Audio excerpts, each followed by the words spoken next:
Hello students, N के Mittal law class में आपका स्वागत है। जैसा कि आप जानते ही हैं कि आज हम यहाँ पर जो टॉपिक कवर करेंगे वह होगा क्वासी कॉन्ट्रैक्ट, जिसके बारे में इंडियन कॉन्ट्रैक्ट एक्ट के सेक्शन 68 से 72 तक में बताया गया है। जनरल स्पीकिंग,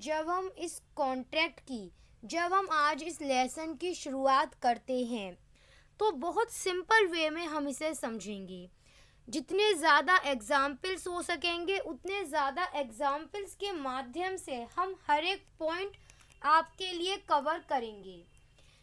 स्टूडेंट्स, जैसा कि आप जानते हैं, जनरल स्पीकिंग अगर आपसे कोई पूछे कॉन्ट्रैक्ट क्या होता है तो कॉन्ट्रैक्ट के एसेंशियल्स क्या होते हैं, तो सबसे पहले आपका आंसर आएगा कॉन्ट्रैक्ट के एसेंशियल में कि ऑफर और एक्सेप्टेंस, कि एक पार्टी ऑफर देती है और दूसरी पार्टी उस ऑफर को एक्सेप्ट कर लेती है।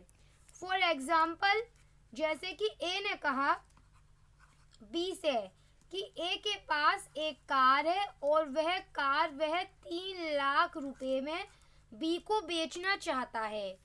अब यहाँ पे समझ लो, ए ने क्या बनाया है, ए ने ऑफर बनाया है बी के लिए। क्यों? ताकि बी उस ऑफर को एक्सेप्ट कर सके।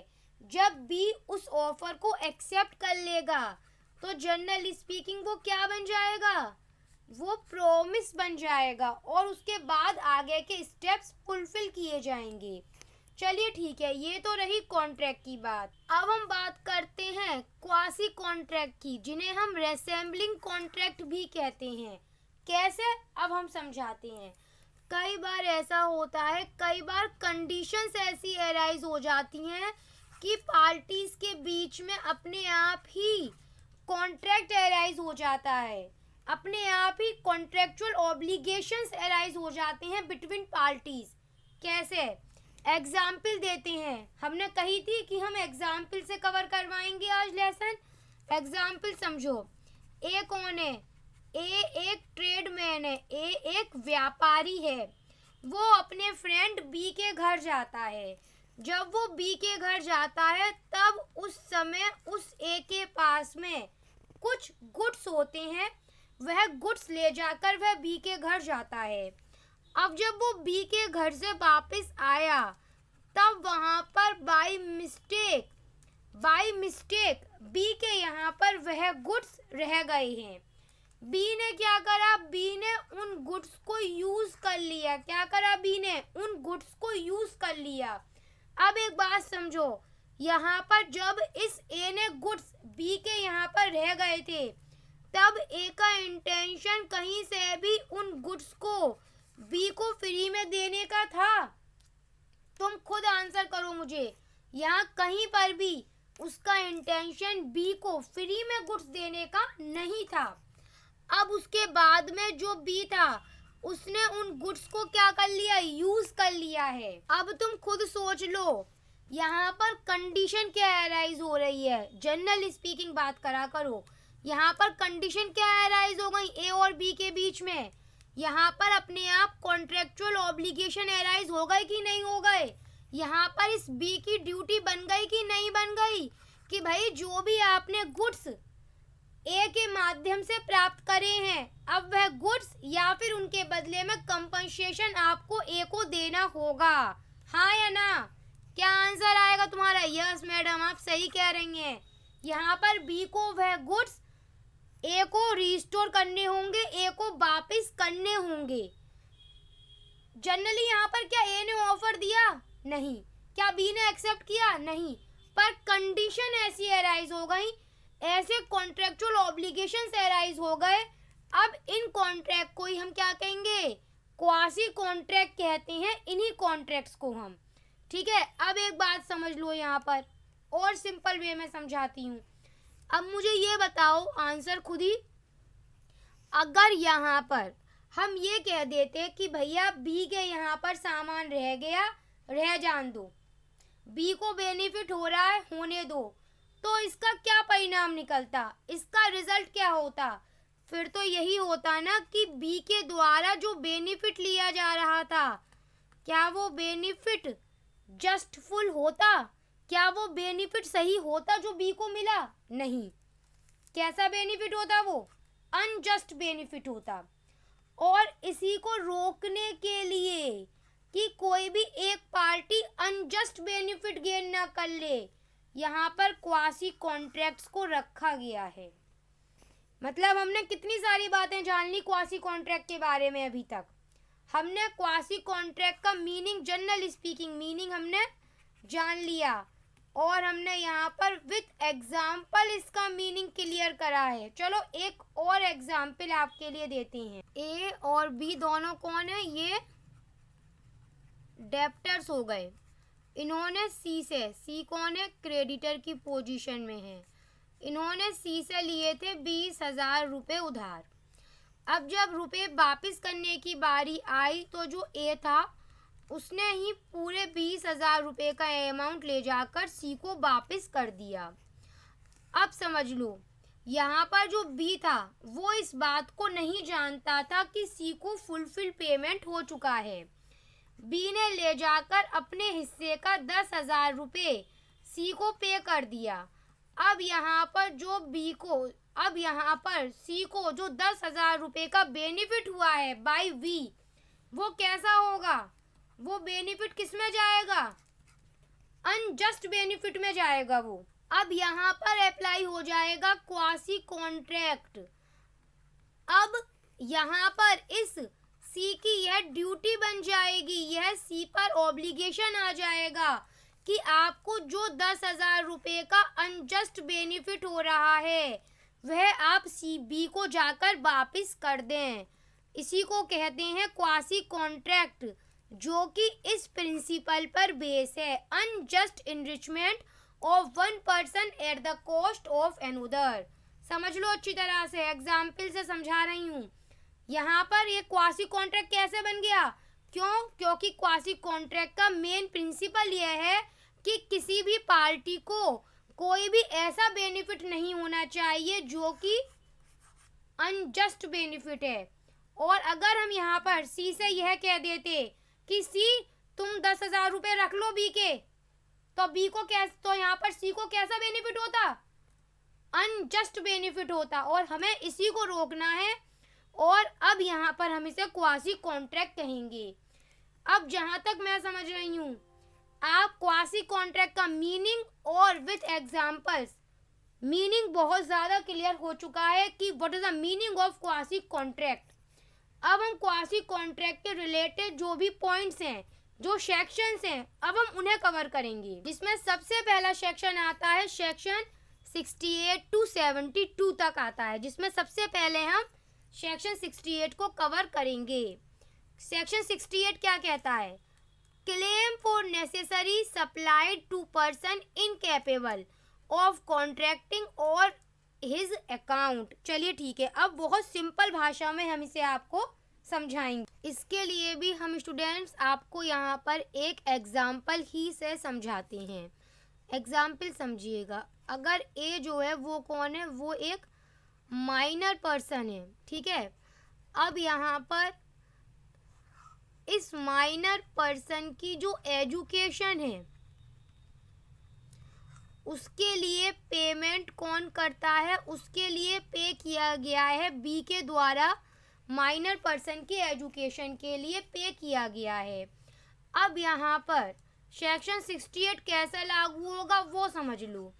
सेक्शन 68 के अकॉर्डिंग अगर यहाँ पर किसी इनकैपेबल पर्सन के लिए, माइनर कौन है? क्या माइनर कॉन्ट्रैक्ट करने के लिए कैपेबल है? नहीं है।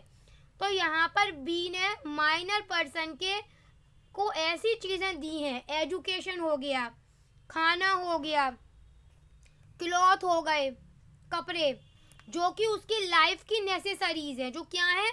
उसकी लाइफ की नेसेसरीज हैं, ऐसी चीज़ें उसको दी गई हैं। तब क्या यहाँ पर जो बी है, क्या यहाँ पर अब जो बी है वो यहाँ पर उनको रीस्टोर कर सकता है ए से? एक क्वेश्चन इसमें यह बन जाता है, प्रॉब्लम बेस्ड क्वेश्चन भी इसमें आता है कई बार। तो आंसर होगा कि ए पर्सनली लायबल कभी नहीं होगा, केवल उसकी प्रॉपर्टी लायबल होगी और उसकी प्रॉपर्टी से ही केवल उस पेमेंट को रिस्टोर किया जा सकता है। फिर समझ लो एक बार, फिर से एग्जाम्पल को तुम्हारे सामने क्लियर कर रही हूँ। सेक्शन 68 क्या कहता है, एग्जाम्पल समझाती हूँ। अगर ए है, वो एक माइनर है, यहाँ पर उसकी एजुकेशन के लिए बी के द्वारा खर्चा करा गया है। एजुकेशन ए के लिए नेसेसरीज है, उसकी लाइफ के लिए नेसेसरीज है जो एजुकेशन है। अब यहाँ पर क्वेश्चन अराइज ये उठता है, क्या यहाँ पर बी ए से उस पेमेंट को वापस ले सकता है? तो सेक्शन 68 कहता है कि वो केवल उस ए की प्रॉपर्टी से ही क्लेम कर सकता है ओनली। ये बात याद रखना, ये वाला जो पॉइंट है कि ओनली प्रॉपर्टी से ही क्लेम कर सकता है, मेन एसेंशियल है सेक्शन 68 के रिगार्डिंग। अब हम बात करेंगे सेक्शन 69 की। चलिए इसको भी एग्जाम्पल से ही क्लियर करते हैं। ए और जेड दो लोग हैं। जेड कौन है यहाँ पर? वो एक जमींदार है। जेड के पास में एक जमीन है और वो जमीन इन्होंने लीज पर दी थी ए को। जेड एक जमींदार है, उनके पास एक जमीन थी, वो जमीन इन्होंने ए को लीज पर दी थी। इस जमीन पर जो इन्होंने लीज पर दी है ए को, उस जमीन पर रेवेन्यू बकाया था। क्या बकाया था? उस जमीन पर रेवेन्यू बकाया था गवर्नमेंट का। और ड्यूटी किसकी बनती है रेवेन्यू को पे करने की? जनरली ड्यूटी किसकी बनती है? आंसर कर दो जल्दी से। ड्यूटी बनती है जेड की, क्योंकि उसकी ज़मीन थी, वो ओनर था कि वो ये रेवेन्यू सरकार को पे करे। लेकिन उसने ये रेवेन्यू सरकार को पे नहीं किया। गवर्नमेंट के द्वारा एक नोटिस इशू करा गया कि अब हम इस ज़मीन को सेल कर देंगे। क्या कर देंगे? सेल कर देंगे। और इस पर जो भी लीज वगैरह है वो सभी कुछ उस सेल के साथ में ही फिनिश मानी जाएगी, अपने आप ख़त्म मान ली जाएगी। इसका मतलब ए का राइट भी ख़त्म हो जाएगा। अब यहाँ पर जो ए है ना, उसने जेड को आकर उतना पेमेंट कर दिया। इसने क्या करा? ए ने जो भी रेवेन्यू बकाया था ना, उसका पेमेंट ए ने कर दिया जेड के बिहाफ पर। अब क्वेश्चन यहाँ पर असलियत में यह अराइज होता है, क्या यहाँ पर ए जेड से उस पेमेंट को रिस्टोर करवा सकता है जो उसने जेड को दे दिया था? किस आधार पर? कि इस जमीन का रेवेन्यू ए भर दे रहा है, जबकि ए की तो ड्यूटी भी नहीं थी रेवेन्यू पे करने की। ड्यूटी किसकी थी? ड्यूटी तो जेड की थी। तो क्या यहाँ पर अब ए जेड से उस पेमेंट को रिस्टोर कर सकता है? अब तुम्हारा आंसर क्या है वो मुझे बताओ स्टूडेंट्स। क्या वो उसे रिस्टोर कर सकता है कि नहीं कर सकता है? सेक्शन 69 यही कहता है। क्या यहाँ पर, अब समझ लो, ए ने यहाँ पर जो पेमेंट जेड को दिया था, वो पेमेंट उसने कौन सा पेमेंट दिया था? उसने ऐसा पेमेंट दिया था जो कि ड्यू था और जिसको किसी अन्य व्यक्ति द्वारा, मतलब जेड के द्वारा पे किया जाना था। आपने वो पेमेंट दिया था, ठीक है। लेकिन उस पेमेंट को देने के पीछे रीज़न ये था कि जिस व्यक्ति ने वो पेमेंट दिया था, मतलब ए ने जिसने वो पेमेंट दिया था, उसका इंटरेस्ट था यहाँ पर। क्यों था? क्योंकि इंटरेस्ट उसका ये था कि अगर यहाँ पर इस ज़मीन पर जो रेवेन्यू है वो पे नहीं हुआ तो इस ज़मीन की सेल कर दी जाएगी और सेल होने के साथ ही जो लीज है वो ख़त्म हो जाएगी। और उसका जो ए है, उस ए का इस लीज में, इस ज़मीन में इंटरेस्ट है, इसलिए यहाँ पर उसने जेड को क्या करा है? पेमेंट किया है। तब हाँ, अगर ये कंडीशंस अराइज हो जाती हैं तो हाँ, यहाँ पर जो ए है वो जेड से पेमेंट रिस्टोर कर सकता है। और इसी पॉइंट को हम सेक्शन 69 के अंतर्गत कवर करते हैं। आई होप आपको ये पॉइंट क्लियर हो चुका है। नेक्स्ट आते हैं सेक्शन 70 पर। चलिए एक एग्जाम्पल से बताते हैं इसे भी। ए है, वो अपने फ्रेंड बी के घर गया। ए अपने फ्रेंड बी के घर गया और जब ये गया तब उसके पास में कुछ गुड्स थे और वो गुड्स वह बी के यहाँ जाकर बाय मिस्टेक उससे रह गए। बी ने क्या करा, बी ने उन गुड्स को यूज कर लिया, बी ने उन गुड्स को इंजॉय कर लिया।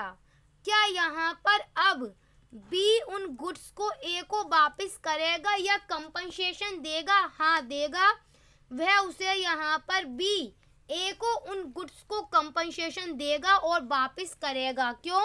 क्योंकि सेक्शन 70 ये कहता है कि अगर यहाँ पर ए का इंटेंशन बी को फ्री में देने का नहीं था और बी ने उन गुड्स को एंजॉय कर लिया है, अगर ये दोनों पॉइंट्स एराइज हो गए तो अब यहाँ पर कॉन्ट्रेक्चुअल ऑब्लिगेशन क्रिएट हो गया और बी को लायबल कर दिया जाएगा कि आप ए को कंपनसेशन दें या फिर उसके गुड्स को उसे वापस कर दें। चलिए सेक्शन 71 एक एग्जांपल ही बताएंगे हम इसमें भी।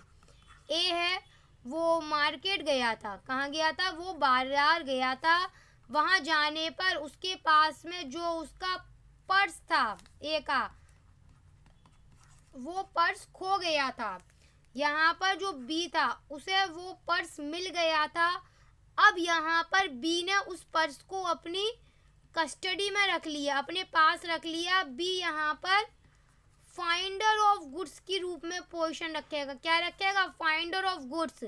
और हम बी को यहाँ पर क्या कहेंगे? बेली कहेंगे। अब तुम्हें याद होगा ये बेली वर्ड कहाँ से आया है? तुमने बेलमेंट रीड करा होगा। बेलमेंट में दो लोग बताए गए हैं। कौन दो लोग होते हैं बेलमेंट में? बेलर और बेली। और यहाँ पर फाइंडर ऑफ गुड्स को बेली कहते हैं। और यहाँ पर इस बी की ड्यूटी बनेगी कि वो इस पर्स को संभाल कर रखे। जो भी ड्यूटीज बेली की होंगी वो सब ड्यूटीज इस बी के ऊपर ऑब्लिगेट हो जाएंगी। चलिए अब हम बात करते हैं लास्ट सेक्शन की। एग्जाम्पल समझा देते हैं। बहुत सिंपल है। अगर मनी बाय मिस्टेक पे कर दी जाती है तो जिस व्यक्ति को बाय मिस्टेक मनी पे हुई है यह उसकी ड्यूटी बन जाती है कि वो मनी आपको वापस कर दे। चलिए बहुत सिंपल एग्जाम्पल दे देते हैं इसका हम आपको। ए कौन है? एक क्रेडिटर हो गया। उसने बी और सी को, जो कि डेप्टर्स हैं, उनको 80,000 रुपये उधार दिए थे। यहाँ पर बी ने ए के पास में जाकर फुल पेमेंट कर दिया 80,000 का, पर सी यह नहीं जानता था और सी ने ए के पास जाकर दोबारा से फुल पेमेंट कर दिया 80,000 का। अब यहाँ पर जो ये ए है इसकी ड्यूटी बनती है भाई कि आपको जो दोबारा से पेमेंट हो चुका है सी के द्वारा, आप उस पेमेंट को वापस कर दें, क्योंकि वो पेमेंट बाय मिस्टेक आपको हुआ है, क्योंकि वह मनी बाय मिस्टेक आपको रिसीव हुई है। अब इसे ही हम क्वासी कॉन्ट्रैक्ट के रूप में जानते हैं, जहां पर कॉन्ट्रैक्चुअल ऑब्लिगेशंस एराइज होते हैं। तो इसी के साथ स्टूडेंट्स आज यहाँ पर आपका क्वासी कॉन्ट्रैक्ट हमारी तरफ से कंप्लीट हो गया और हमने इतनी कोशिश करी है कि हमने आपको quasi contract with easy examples के साथ में कंप्लीट करवाया है।